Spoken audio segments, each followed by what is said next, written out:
বিসমিল্লাহির রহমানির রহিম। এলিটকের সকল ভাইদেরকে আমার আন্তরিক সালাম, অভিনন্দন, শুভেচ্ছা, মোবারকবাদ। বাংলাদেশ দল কলম্বিয়ার দ্বিতীয় টেস্ট নিয়ে আজকে আলোচনা করব। আজকের আলোচ্য বিষয় হলো মূলত ওপেনিং নিয়ে কথা বলব। আপনি দেখেন, আপনি যখন ইন্টারন্যাশনাল ম্যাচ খেলবেন তখন আপনাকে কিন্তু ঘরোয়া ক্রিকেট খেলতে হবে না। এনামুল হক বিজয়, আপনি ঘরোয়া ক্রিকেটের বাঁক কিন্তু ইন্টারন্যাশনাল ম্যাচে আপনি বিড়াল হয়ে যান, সেটা কিন্তু চলবে না। আমরা যদি লক্ষ্য করি তাহলে তারপর দেখা যাবে 9 সামথিং 10-এর কাছাকাছি, যেখানটায় আমাদের নাইম হাসানরা কিন্তু তার চেয়ে ভালো স্ট্রাইক রেটে ব্যাট করে। আমরা বুলবুল সাহেবকে বলতে চাই যে বুলবুল সাহেব, আপনি নতুন সভাপতির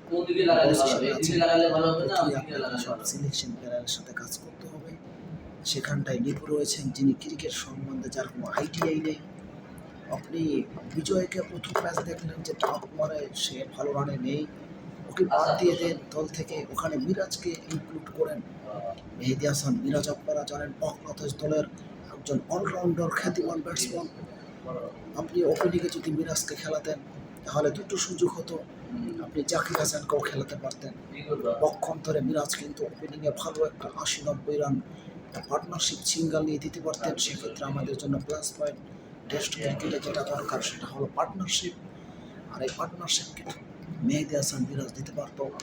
লক্ষ্য করে আমরা যদি তিনি কিন্তু প্রায় 60-70 রানের পার্টনারশিপ দিয়েছেন। সেখানটায় কিন্তু বাংলাদেশ এই 220-30 রানে এগিয়ে। আমি কথা বলতে চাই লিটন কুমার দাসকে নিয়ে। আপনি কি টি-20 খেলেন নাকি? টেস্ট ক্রিকেটে আপনি ডাউন খেলে যে বিগ 6 মারবেন, পরের বল আপনি মারবেন, মাথা ঠান্ডা করেন, কুল করেন।